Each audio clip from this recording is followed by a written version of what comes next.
right, well, we are at the top of the hour, so we're going to go ahead and get started here. Hi, everybody. I'm Megan Raymond, and I lead programs, events, membership, and sponsorship here at WCET. We're a membership organization with organizations in higher ed across the United States.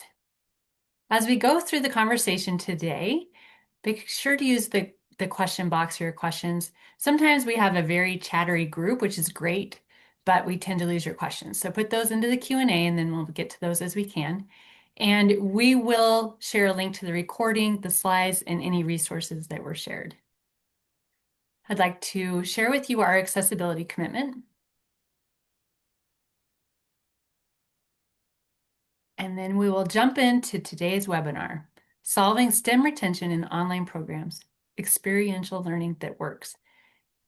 This webinar is in partnership with our friends at Labster. Speaking of friends, Darcy Hardy, a friend to many, is the moderator for today's webinar. She is the founder and chief strategist at the Hardy Group, and she's also a WCET Executive Council member. Please welcome Darcy. Hello, everyone. Thank you for joining us for this, I think will be a great webinar. I want to go ahead and introduce our speakers. If we can do that before I open things. I'm joined today by four stellar folks who I know will have a lot to share that you'll enjoy, and their insights will be very informative. Jim Bruno is the Associate Dean for the College of Business and Information Technology at the University of Phoenix. Christina Fleming is Chief Revenue Officer at Labster. Michael Moore is the Vice President for Academic Affairs at the University of Arkansas System. And Rob Robinson is a Senior Strategist and the COO for the Hardy Group, which he would tell you he basically does everything that I don't want to do. And that's okay. We're excited about this opportunity to speak with you. And let me just kind of frame where we're going. And although it says STEM in the title, a lot of what we're talking about is special, is critical to all kinds of programs, but particularly STEM. We are at a point where online learning, hybrid learning is firmly established. Some of us have been in this field, back to the beginning in the 90s. And for a lot of people that are coming in younger, they don't know any other way that this has always been there. And I remember in the Wayback Machine when in correspondence study we would ship things like feral pigs to students for dissection directly to their homes. And now there are ways to get around that and better ways to do it. So we're going to be talking about some of that. And the challenge for online learning continues to be, how do you deliver rigorous, engaging learning experiences without the scalability and the easy access to labs, physical spaces, and in-person interactions? And it is particularly critical in STEM because we've always relied on hands-on labs or feral pigs being sent in the mail, and physical environments. So with that, I am going to get us started in our first topic, which is attract and retain. This is always near and dear to everyone's heart that are in online learning and even higher education in general. They've grown fast. They're very competitive these days. And we are trying to figure out how to make sure that the student has the best experience possible in order for them to persist. And we understand that, that first lab course can really make or break their decision to stay in a program or even stay in school. So it's a critical issue to think about. So I'm going to start with Jim, and then I'll bring other folks into the question. But Jim, from your perspective, what do you think actually differentiates a high quality program today from one that feels standard or so basic that you can't tell the difference between them? Which, by the way, sometimes you have adult learners, particularly, who will just go with price because everything looks the same. So what's especially important for concepts in STEM from your perspective? Number one is probably flexibility. We know at University of Phoenix that our students are time starved, and if they have to make a choice between completing an online lab or taking care of a sick child, as much as I'd like to think that they would choose the lab, they won't. They will take care of the sick child. So we have to keep that in mind when we approach our curriculum and our courses. And some ways that we can, make the courses more flexible for our online learners is ease of access and basically removing barriers that could prevent them from, excuse me, from persisting. And sometimes in order to explain what's good, it's easier to explain what's bad. And I harken back to my daughter's experience at one of our local community colleges, where not only did she have to complete a written assignment, she had to take a picture of that assignment with her ID next to it and then submit that along with the written paper. That was a huge barrier. And I know at University of Phoenix, almost none of our students would do that. So we need to make sure that they can access the materials and have everything that they need right at their fingertips. And we see this in a lot of their feedback to us in their end of course surveys about instructions and the clarity of instructions, making it easier for our students to get in and start their work, complete their work, and get out. One thing that we've tried to do at University of Phoenix in our STEM courses is we've created what we call interactive overviews for each week of the course. And in the interactive overview, it lists out all the tasks and assignments that the students need to complete in that given week. And then what makes it interactive is there's an opportunity to share how they're feeling with their faculty members going into the week. So students basically rate their confidence. And then faculty can see that and reach out to the students that might be struggling or feel like they're about to struggle. So that level of flexibility and support from faculty members also creates an outstanding online course. Some other things that you need to consider is, going back to those barriers, avoid synchronous requirements. We know at the University of Phoenix that our students are time stars. They have jobs, they're located all over the country.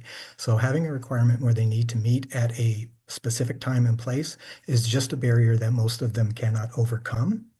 Another big one that we try to tackle every day is baking in support in the classroom. So students don't have to actually leave the classroom or leave an environment to go seek help elsewhere. So the more support that you can create for students in the classroom at the point of use, the more successful they'll be. And then finally, in terms of flexibility, we have to be cognizant of mobile technology. We've got a lot of data that shows that many of our students are taking their classes primarily on their phones or tablets.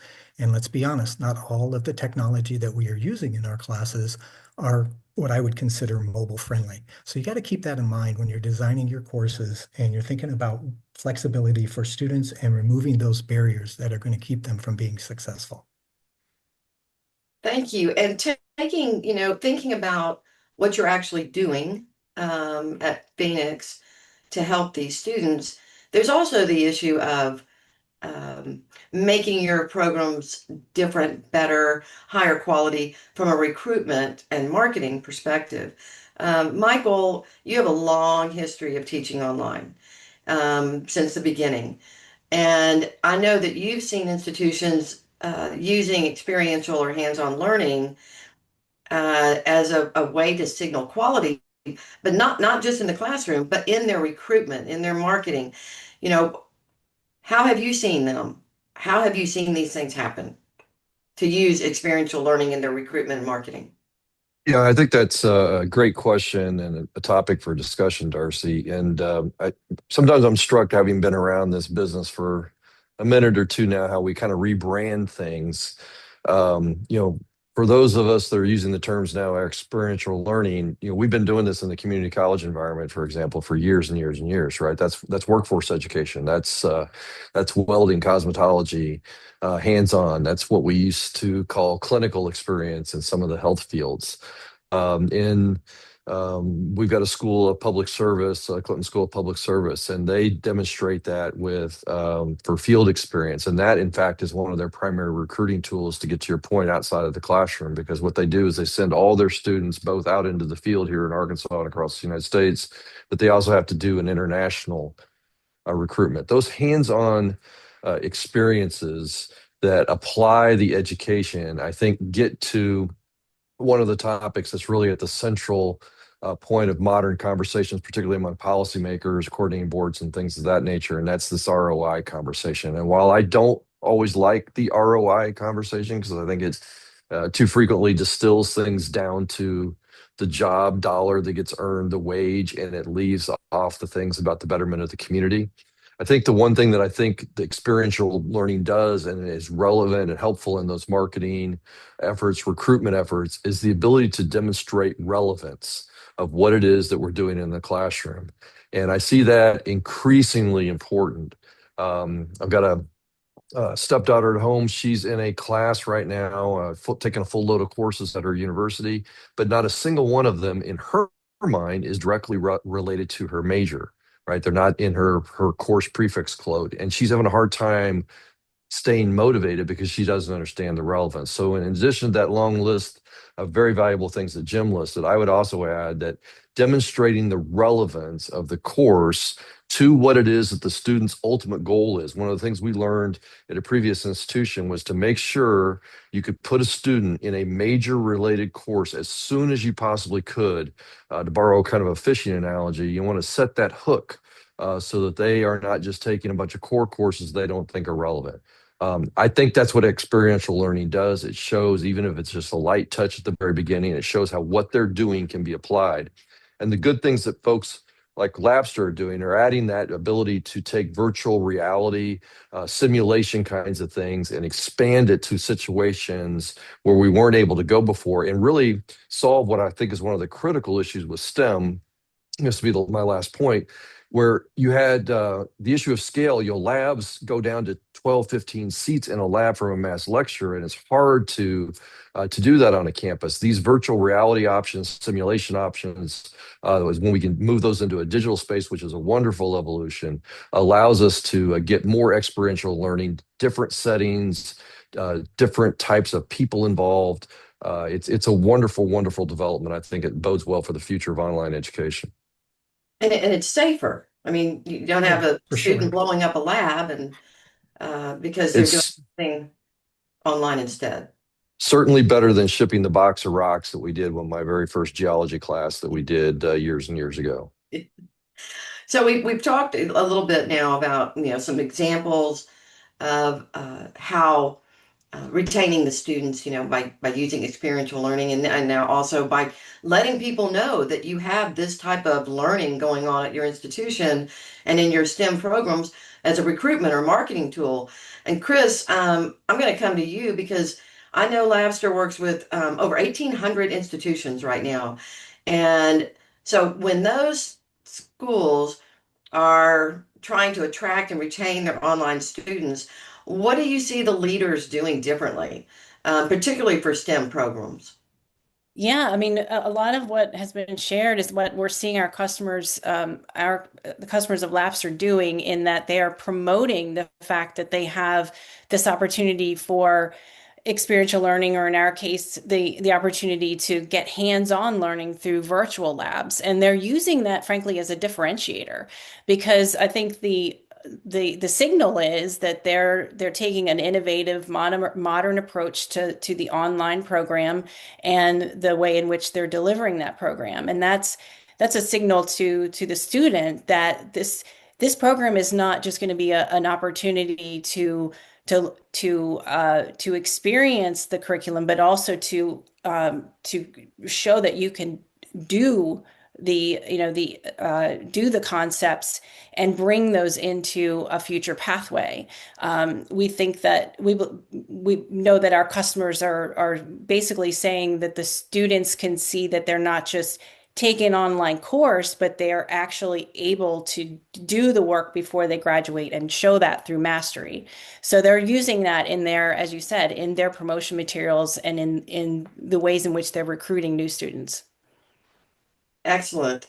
We're going to move on from talking about how to attract and recruit and retain, but we're going to go a little more into the retention part and talk a little bit about where many online and hybrid programs tend to lose students first. which are those sort of STEM gateway courses, biology 101, general chemistry, intro to physics, etc. These are courses with the highest DFW rates, but they're also often the ones that are being delivered most passively online because the institution hasn't figured out a way to be more experiential and to have real examples because the students are online. Therefore, the students don't get the same experience.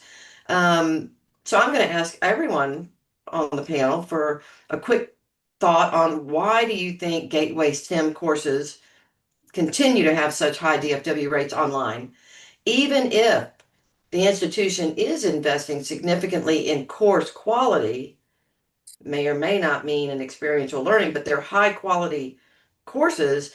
Why are they continuing to have such high DFW rates? I'll jump in here. I think it's my experience in working at a lot of different institutions.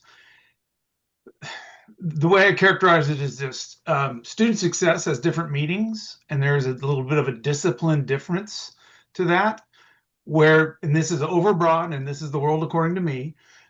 In humanities, liberal arts, we tend to swarm the student to make sure that they are going to cross the line. And in STEM, a lot of the old faculty and the general thinking is, let's put a really hard course in front of them so that they can change majors as early as possible, right? So it's less about helping the students who are struggling than it is about focusing on the students who are succeeding. And I think this is where we have some great opportunities to rethink how we are presenting the content, engagement, relevancy, as Michael said. Those are all critical. And Rob, I want to follow up with you on one thing. You come out of, higher ed tech, data analytics. Do you think that there's a role for data to play in that work to move the needle on student engagement for those Absolutely. I mean, DFW? so there's multiple levels of data collection, but when things are properly instrumented, a la something like Labster, where we've got frequent check-ins and we can kind of watch progress, I think what it provides first and foremost is the ability for the faculty to then think about their muddiest points. Where are all my students hitting a wall, slowing down? What can I do to present multiple modalities of this content to help them through this place? So I think it's critical. At the institutional level, we've had lots of conversations around this. The impact of these high failure rates in STEM courses has an enormous impact on graduation rate of those students, right? Because they're going to take one or two shots at it, and then if they fail, they're just kind of leaves, right? So the data that we have available can also help us inform how we counsel and advise students to be successful. And if it is coming to the conclusion that they are not going to be successful, then what's an exit strategy into a different program, not exiting the institution? And Darcy, let me jump in there because I think Rob's made a real good point about leveraging data. And sometimes we tend to assume that the online population is, all adult learners. I know that's not the case. It's very, very diverse. But to the extent we're going to find adult learners, we're more likely to find them in online courses than we are in the brick and mortar situation. STEM field is probably a little bit more vulnerable than some of the others to skill atrophy from high school, right? The ability, the last time you took your math class, the last time you took that foundational chemistry class, and you stopped out of school, some college, no degree, and you're coming back. And I don't know, I wouldn't want to put myself back in a college algebra class at age 61. I used to be really good at math. I'm not so good at it probably anymore. So to that point that Rob was making, we surround the people in the humanities. We probably need to do a better job about kind of retooling people to level set going into those STEM classes. Here's a little bit of a refresher on basic principles around this course to kind of kick the rust off, if you will, and kind of get you back to where you were 18 transitioning into college for that very first STEM class. It's a really good point. I mean, what this is saying is, experiential learning is a great thing, but the overall experience itself at the institution, and particularly for those students going into the STEM fields, needs to be at the same level as other fields to encourage and nurture and help them get through it. Jim, at Phoenix, I mean, do you have an example of a course or a program where there was a redesign that led to some measurable improvement? The jury is still out on some of our more recent redesigns, but in our data science program, our bachelor's degree in data science, we are implementing a kind of a combination of AI skills embedded in the curriculum as well as micro-credentials. So the thinking is that, AI is in the future. It's not going anywhere. So we want to prepare our students for success in that future workplace. And data science obviously is heavily impacted by the use of artificial intelligence. So it seemed like a natural fit for us to start weaving those AI skills into the curriculum where appropriate, so that we can, create that kind of value for students, and then to follow that up with an earned micro credential that the students can then, put on their resume, put on their auto signature, show to their supervisors that they are actually learning skills and making progress. Seems like an extra value add. We just are in the final pieces of putting this into our curriculums. We won't have any real data for about 3 or 4 months, but we're really excited about this opportunity. And we do think that having that incentive for students, not only in the micro-credential, but then also in the real world application of AI skills, is going to really hopefully motivate them to persist through their difficult courses. Great. And we are going to move into AI in just a second. But Chris, I know that you and Labster have done research in this area of dealing with DFW and students and how do you move the needle on student engagement and so forth. Do you want to share some of the findings that you have? Yes, we have done a number of studies, both our internally within Labster, but also probably more importantly for this group, our customers have done their own studies and looked at the impact of virtual labs specifically on online programs and courses and student outcomes. And they've also looked specifically at DFW rates, and we're seeing in some of our studies DFW rates decreasing by as much as 34%. And in some of the other areas, we're hearing, feedback in these studies that say that 80% of students have found the simulations that we offer helpful in ensuring that they understand the content of the course.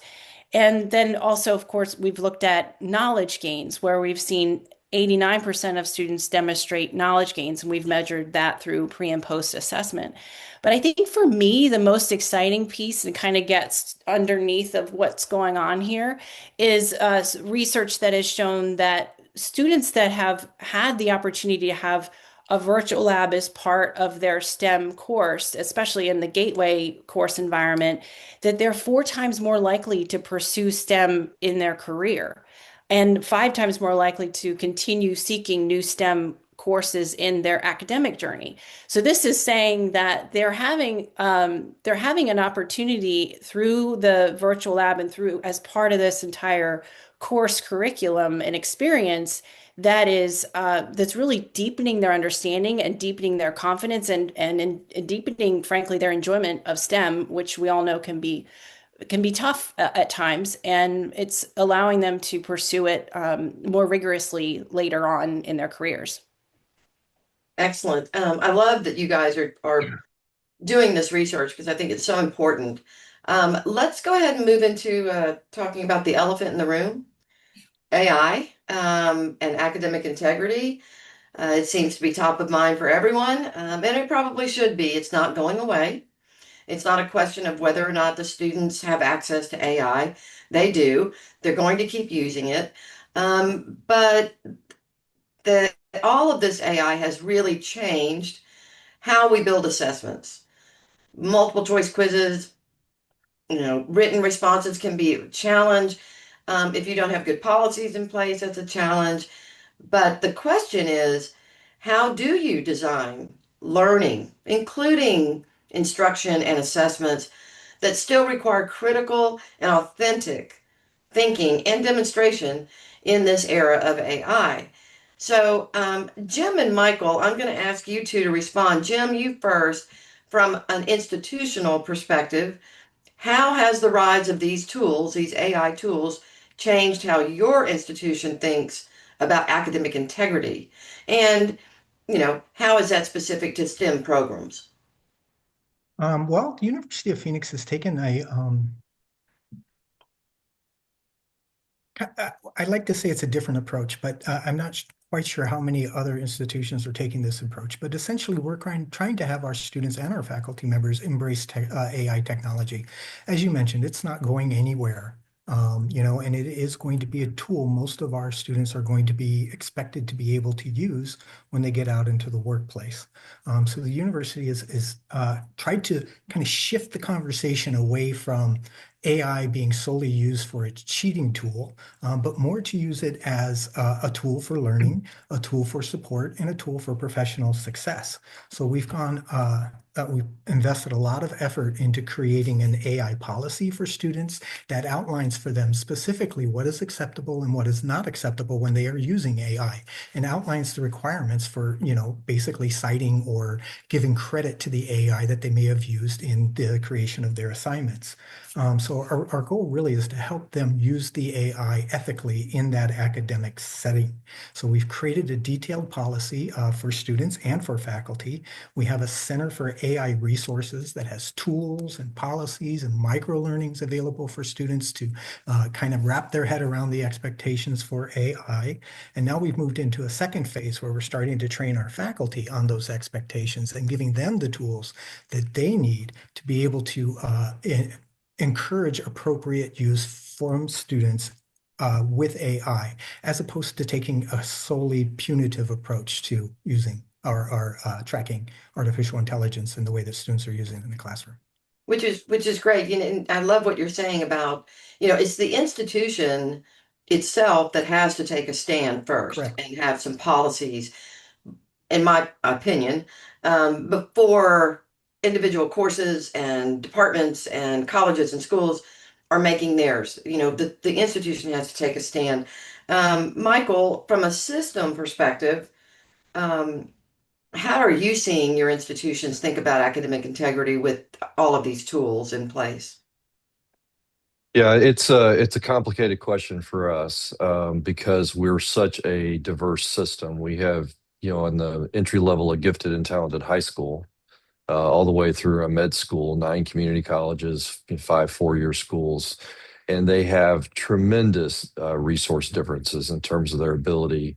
So the flagship institution is able to bring in, outside experts and test multiple products at one time and have enterprise level contracts with, 3 or 4 of them that are available to the entire campus. And one of our rural 2-year schools is having to use simply the tool that was provided for us. So what we did at the system level was have a pretty broad general policy recognizing the differences of our institutions and really sort of guiding them to develop local policies to the point you were making, Darcy, that are appropriate for their circumstance. We've asked them to stand up governance committees on their individual campus and really looking at sort of 3 areas within those governance. One is around academics. I'm of the mind we need to lean into this and really not worry so much about the cheating. To me, that signals that we need different forms of assessment if students are finding ways to cheat. And that's been a long-standing issue. A second area is around faculty evaluation and productivity. I think the academy, this is one thing I don't think there's been enough conversation on, and that's how, for example, do we evaluate scholarship and creative work for the purposes of tenure and promotion? I don't think we have a very good handle on that at all. And then the third area is workplace efficiencies. How can AI be leveraged, for example, to speed up the processing of travel requests or look for fraud in the financial aid office or things of those nature. So we've asked our schools to tackle those in those areas. The last thing we have done at the system level, while we're not forcing schools to use a particular product, we have adopted Copilot. We're a Microsoft shop, and made that inside of our system and enterprise level so that we're not training the large language model so that we can confidentially do things with some confidence that we're not sharing our data outside the world. Now, our students, we know, are still using chat and Claude and all the other tools that are out there, but at least we're providing that baseline tool for everybody. And Rob, I want to ask you to weigh in just a second, because we're talking about policy for AI, and you developed a great framework for AI. WCT has great frameworks doing a lot of work around policy for AI. Um, would you say a couple of words about the importance of having the institutional and also then the colleges and schools and courses having their policies in alignment as much as Yeah, and I possible? think this is an area where there's a lot of work to be done. I think that at most institutions, while it is slowly changing, the initial position is no, we don't want to deal with this. We're just going to stick our heads in the sand. And that is absolutely a non-starter, as Jim and Michael have said, and you, Darcy, that this cat's out of the bag. It's not going back.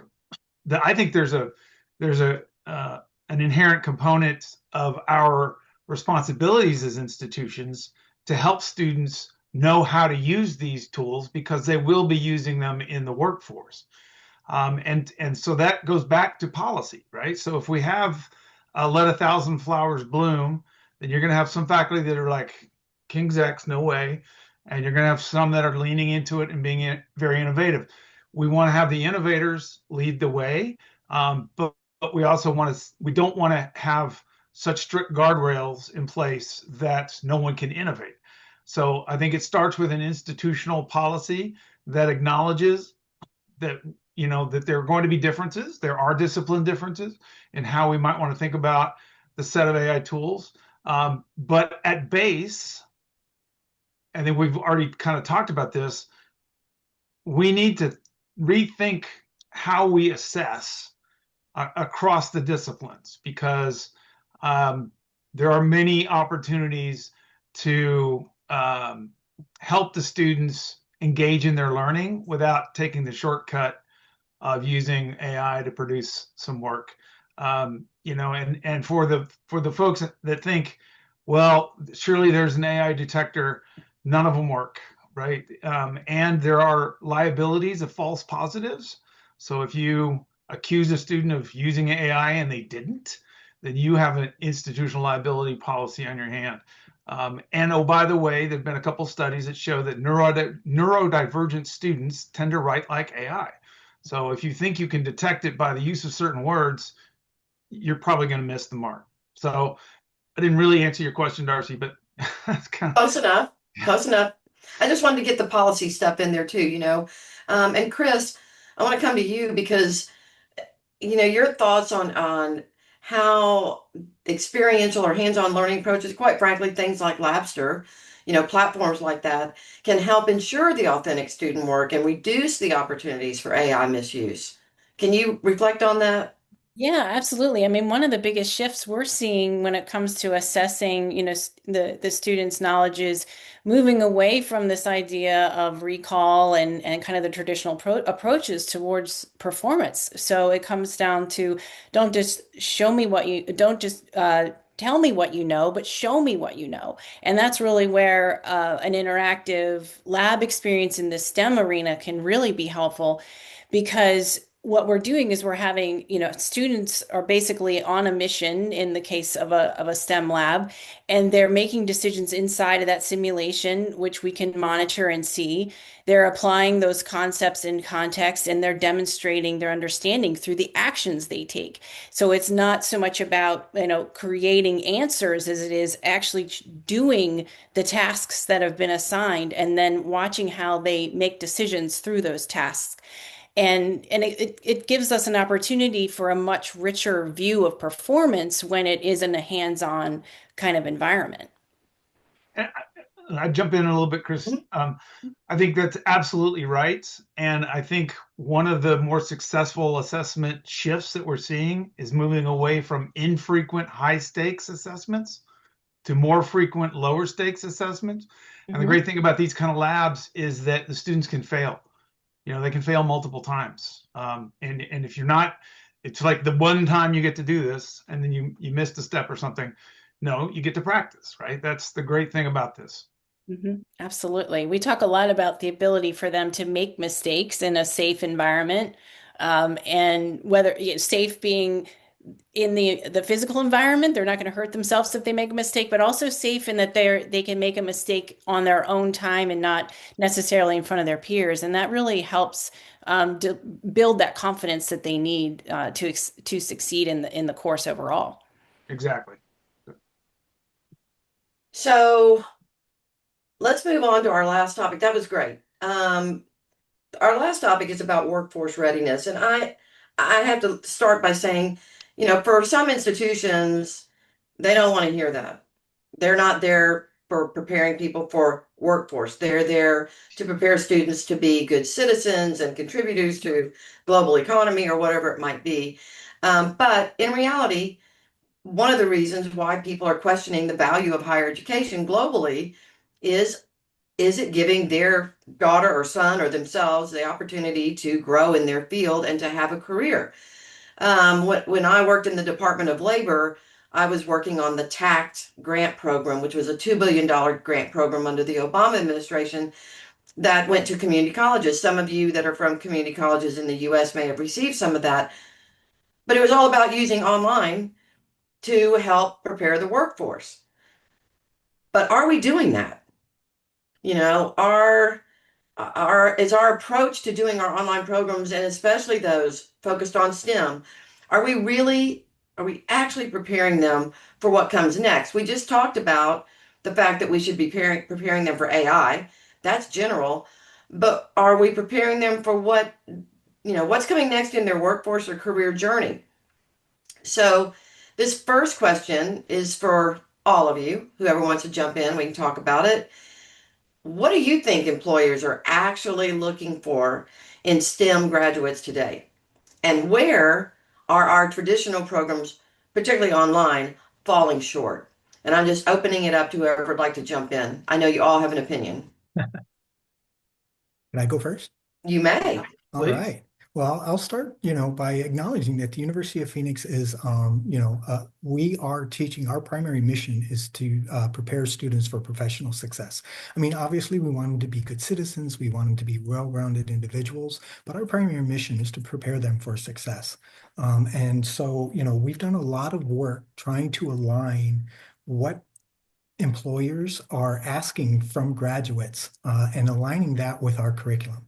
And I have to give a huge shout out to our Associate Dean over our STEM programs, Dr. Jack Kelly. She's the architect for most of what I'm sharing here today. So we have done a lot of groundwork trying to figure out what those real world skills are. And we've kind of taken two approaches to it. One, we like to call our job posting analytics. So we have a team of folks who are constantly taking a look at what employers are asking in their job postings. And what kind of skills are they asking for from graduates of STEM programs?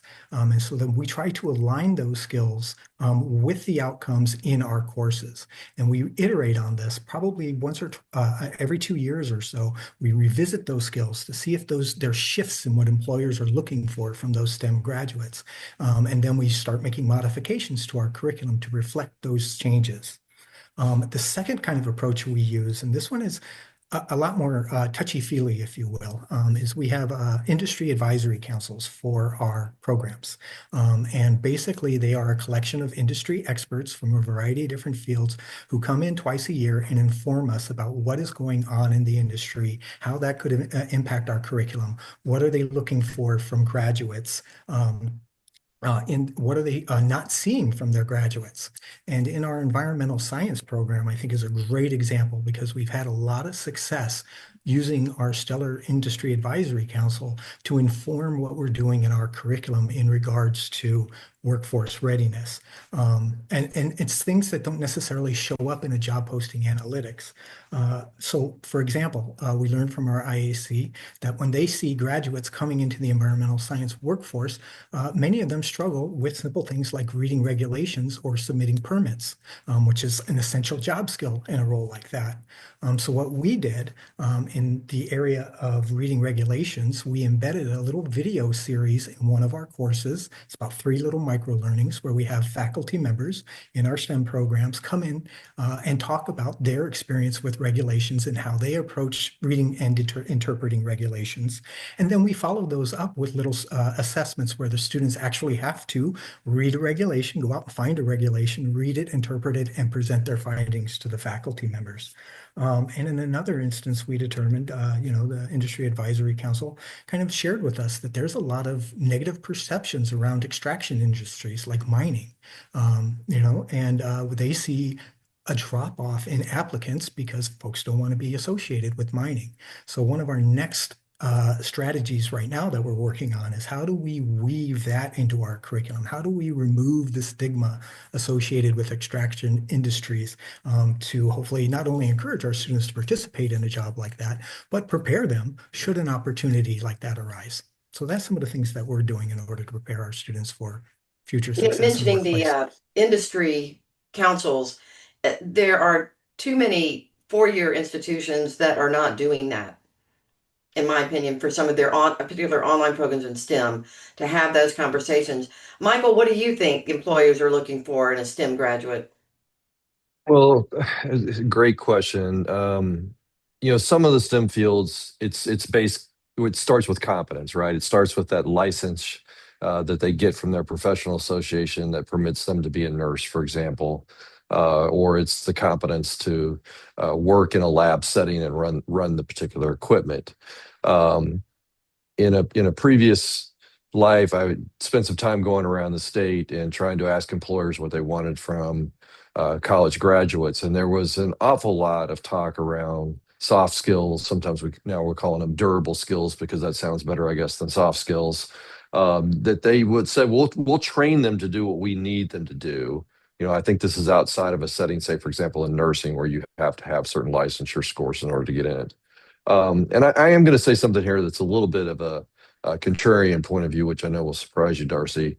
There are still, I think, a lot of these employer conversations where they say that they want to hire based on X, Y, and Z.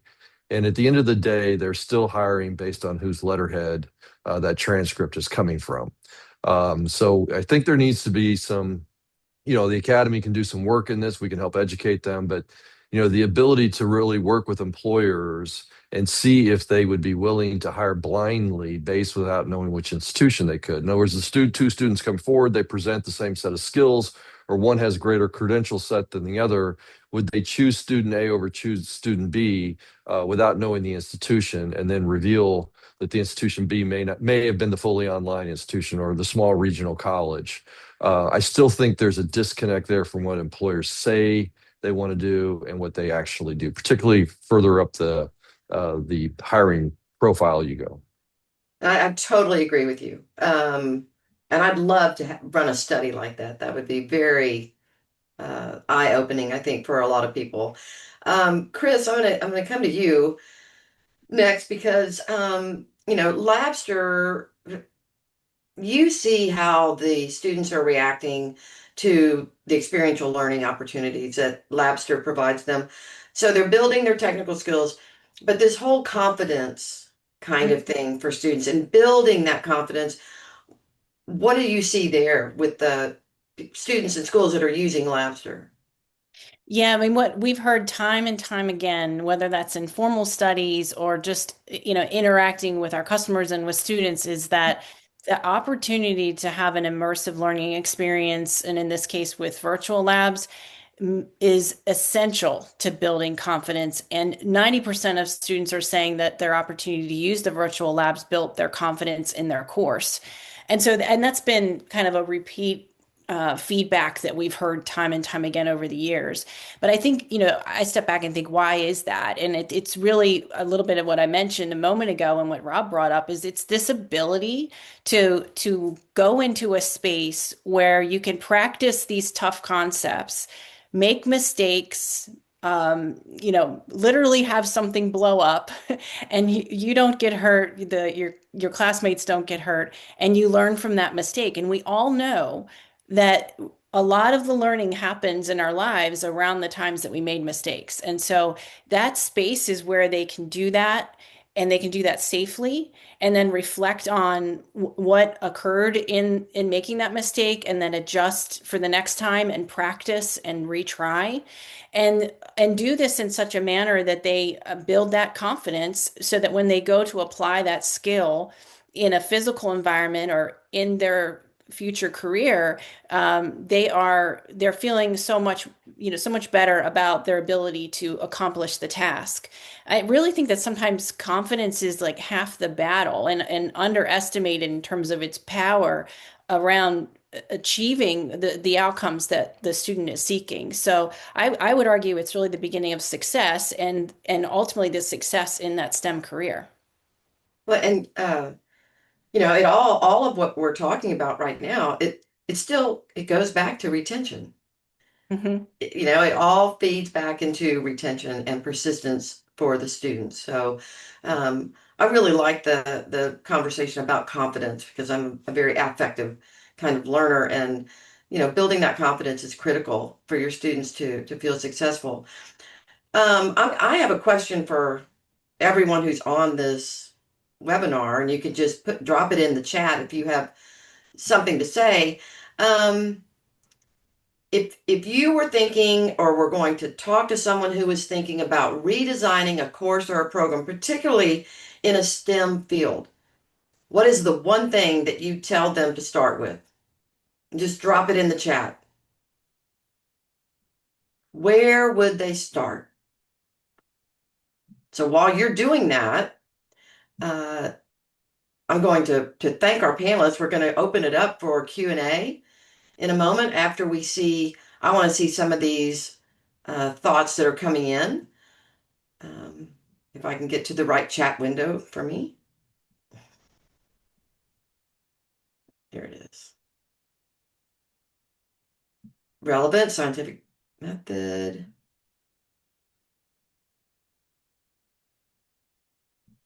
Observation, motivation, scientific.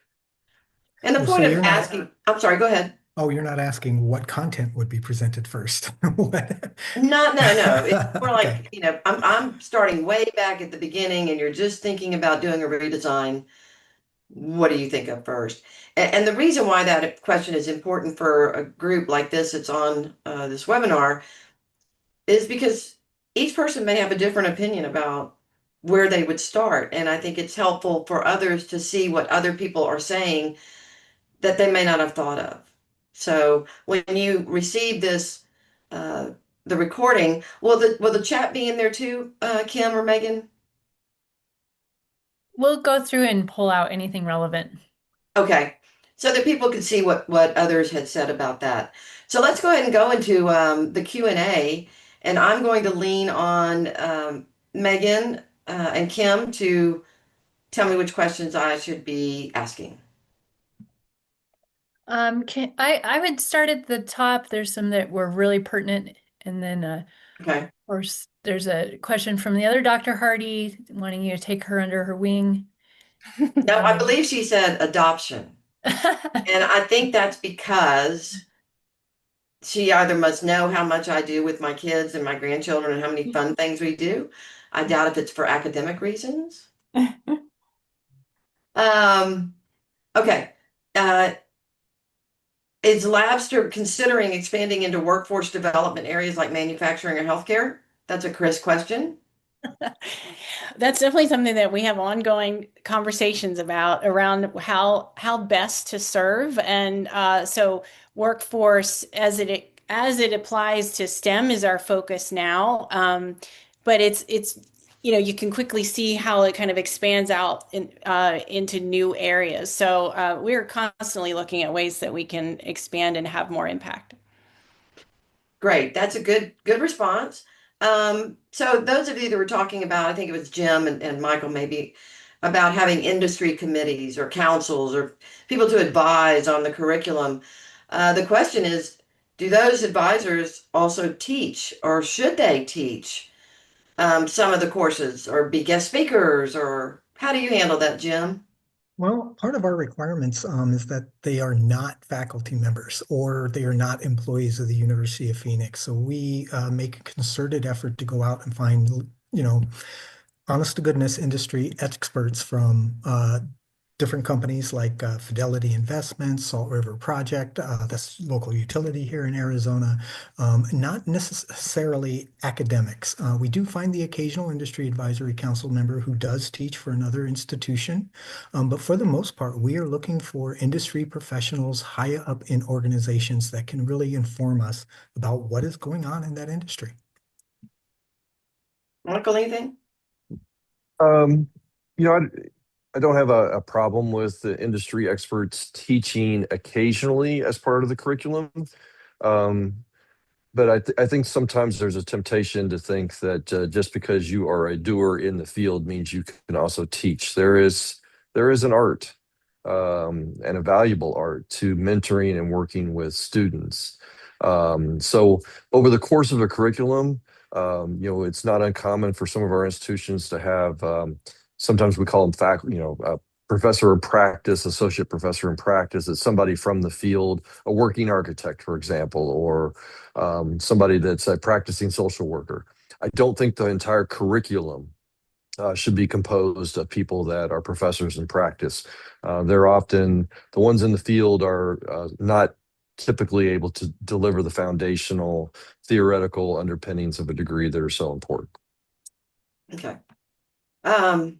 So I knew this question would come up. So if you're not proctoring the exams or things that show up in like they use in experiential learning, how do you know they're learning?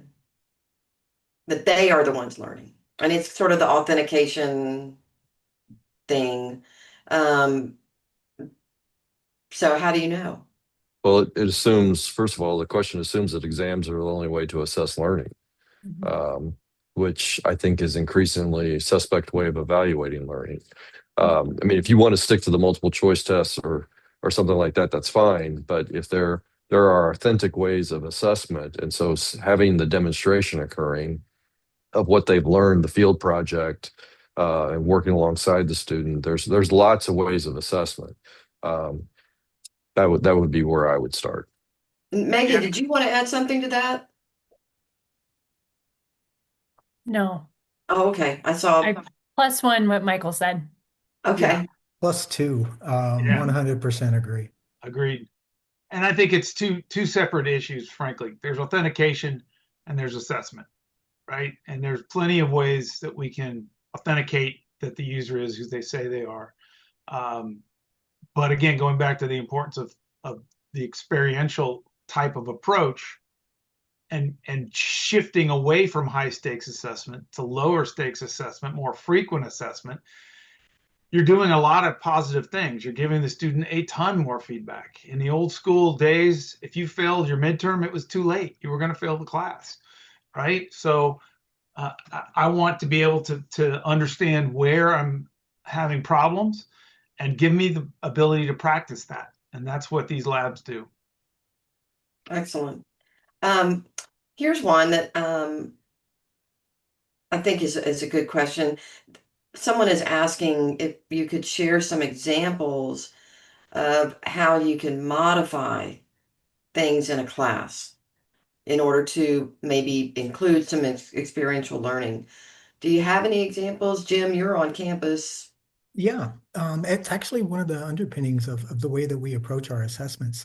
We try to kind of create scenarios for the students to kind of exist in to bring relevance into the assessment that they're doing. One example, and it's not always very sophisticated like a Labster experience. Sometimes it's very simple and straightforward.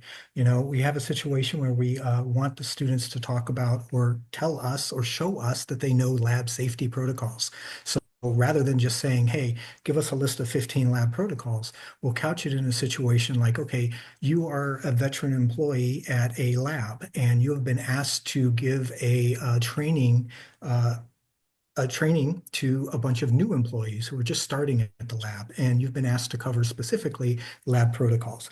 Give us a 7 to 8 slide PowerPoint presentation demonstrating all of the appropriate lab protocols geared towards the specific audience. So that's one way that we're doing. I mean, it's not very sophisticated, but it does get the students to start thinking about when will I use this in the real world? What would that situation look like? And how will I modify my output based on that situation? So Yeah, providing. Darcy, another way to modify is also, and that's one of the things that's exciting about seeing some of the work the Labster's doing, is the ability to customize the simulation to deal with certain kinds of individuals that are from different backgrounds, so that it's not just all the same sterile example coming out of what used to be the textbook. Whether or not you're dealing with young people, old people, different economic backgrounds, different ethnicities, language barriers, different skin tones. Some people in small communities may not have experienced any of that, and being able to see a simulation where that maybe exposes them to a different type of situation is a real important, valuable enhancement. Again, preparing people for a workplace environment. Thank you. Totally agree. This is probably kind of a quick one. Um, Anne is asking, does Labster offer any hands-on labs? She's a lot of benefits to virtual, but hard to replicate the true hands-on experience. So do you want to talk about that, Chris? Sure, I can jump in. Yeah, so from a virtual lab perspective, I think you're also asking maybe about lab kits. We focus on virtual labs, the online lab experience, and I would love to be able to show this group.